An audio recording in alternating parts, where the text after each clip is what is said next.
რუსეთის დედაქალაქში მომხდარ ტერაქტს, რომლის დროსაც 137 ადამიანი დაიღუპა, იხსენებენ გადარჩენილები. ტერაქტისას შეარაღებულმა პირებმა საკონცერტო დარბაზში ცეცხლი გაუხსნეს იქ მყოფ მოქალაქეებს. მარია, რომელიც საკონცერტო დარბაზიდან ხოხვით გამოვიდა, იხსენებს, რომ სროლის ხმა ტერორისტების დარბაზში შესვლამდეც ესმოდა. სროლის ხმა იყო, შემდეგ სიჩუმე ჩამოწვა. მერე ისევ გაისმა, თითქოს შორიდან ფოიერვერკებს უშვებდნენ. გასროლის ხმა სულ უფრო ახლოდან გვესმოდა. ჩვენ საკონცერტო დარბაზში ვიყავით, არ ვიცოდით სად უნდა წავსულიყავით, რა უნდა გაგვეკეთებინა. ამან ყველაზე მეტად შემაშინა. წარმოდგენა არ გქონდა, რა ხდებოდა. მარია და სხვა გადარჩენილები გადაიყვანეს სასწრაფო დახმარების ცენტრში, რომელიც კრასნოგორსკში, დედაქალაქის გარეუბანში მოეწყო. რამდენიმე წუთის შემდეგ მე და ჩემმა ახლოს მყოფებმა ხოხვით გასვლა დავიწყეთ.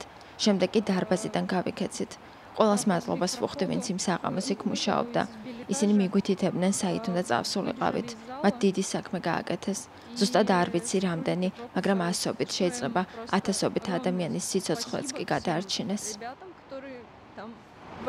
24 მარტი რუსეთში გლოვის დღედ გამოცხადდა. რუსეთის სამართალდამცველებმა ეჭვმიტანილები ადგილზე დააკავეს.